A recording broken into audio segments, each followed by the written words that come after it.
I get really deep. I like start questioning everything and anything. Yeah, and I'm like, I'm getting older, and I'm never gonna stop getting older, and like I've been thinking that recently too. This is the point of like no return. Like there's a lot of like, you know, like who knows what's coming up. It gets a little dangerous, What you alright? No, I'm fine.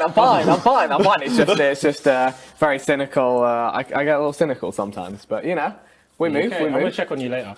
I want you to stop saying my parents and instead say our parents, because I am part of this family too. You have made me an outcast throughout all of this. If you talk to any of our friends and ask them who has caused the most hassle, all of them will say you. You have literally made my life a living hell. And all for what? Views? Subscribers? You always say that family comes first, but that's not true, is it?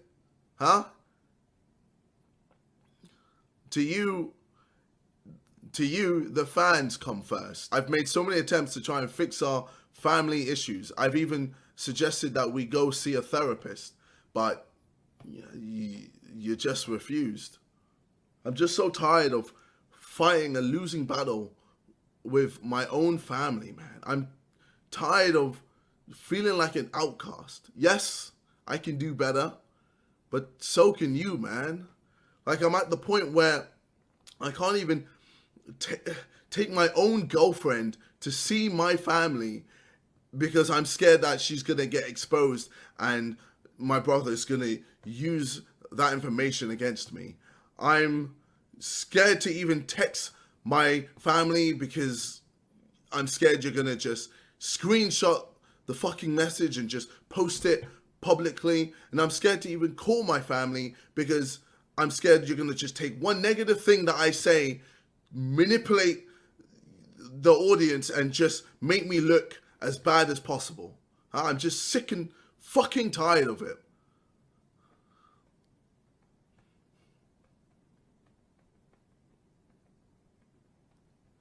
Like, I shouldn't have to feel like this. As a teenager, it became apparent to Ethan that he had been abandoned twice and realised that a lot of our life was a lie. We knew that his dad left home from an early age and that his mum was basically the mum and the dad. When Ethan was 6 months old, I met his fake dad, as he calls him. He was there till 13.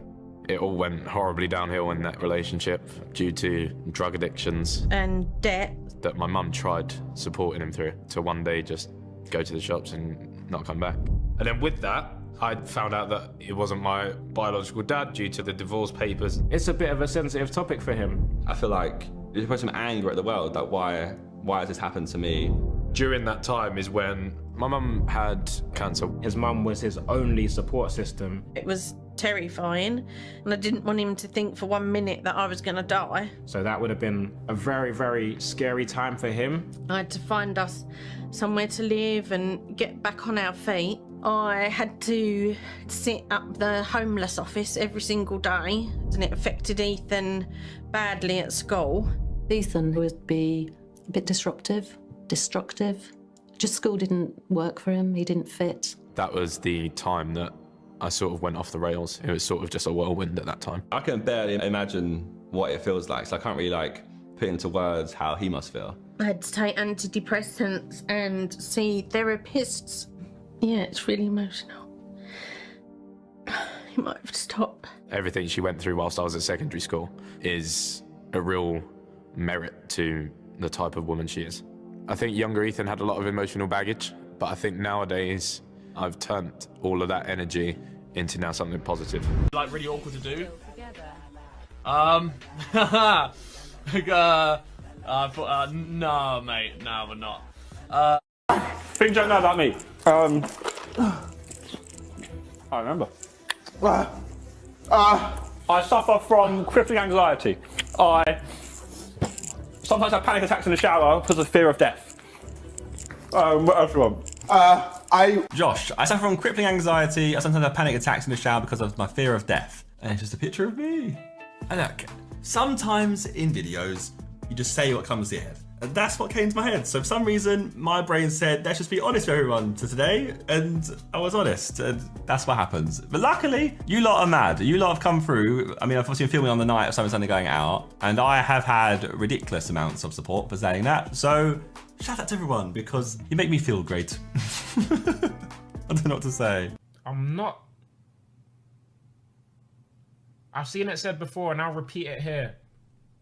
I've seen it said in other places, and I will repeat it here. You're tired of hearing about our racist experiences?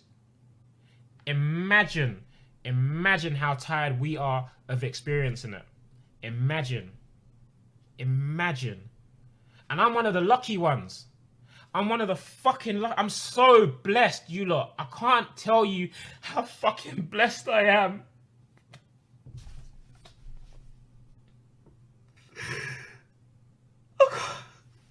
I can't tell you, look, I can't. I'm so blessed and I'm so fucking grateful. I'm so grateful. And if I tell you the amount of shit that I've been through, you wouldn't believe it. Imagine the unlucky ones. Imagine the ones that are dying at the hands of these... I ain't want to call them humans, because they're not human, man. They don't act human. They don't. They fucking don't.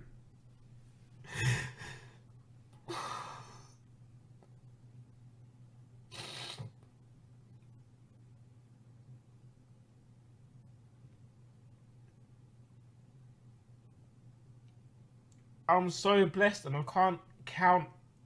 If I had 10 sets of fingers and toes, you lot, I can't count with them the amount of things that I've experienced as a young black man. I cannot. And I'm one of the lucky ones. I'm one of the fucking lucky ones. I'm so sorry for breaking down. I really didn't want to break down. I really tried to compose myself. I've lost my shit, man.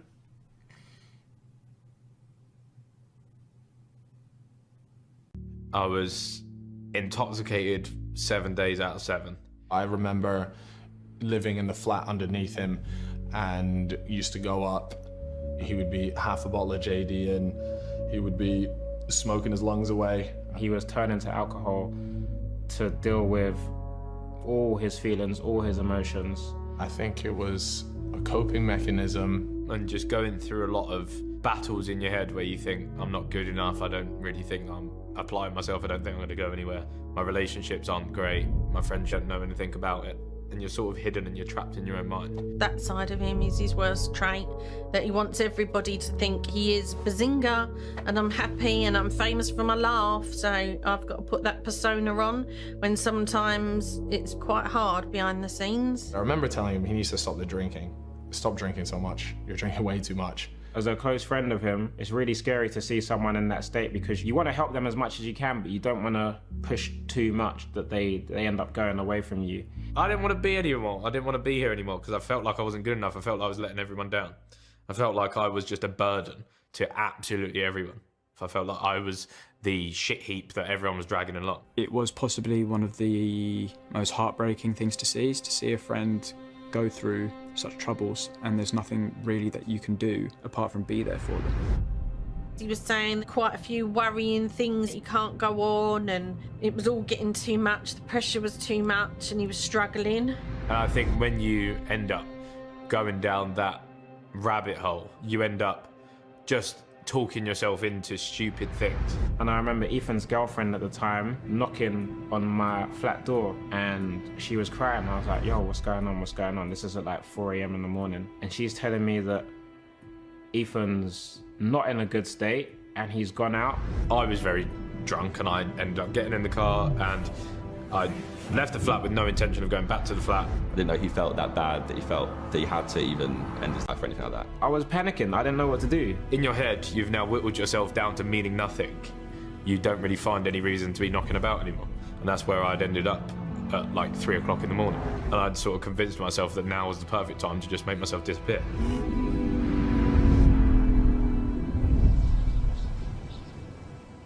Thankfully, in the end, Ethan got in contact with people and he let them know that he was safe and he was coming home. It's weird how the world works, but I just got to a point and I sort of pulled the car over and it just hit me. I was like, what are you doing, mate? That was a very, very scary period for me because I didn't know if I was going to see my friend again, really. He's having like a mental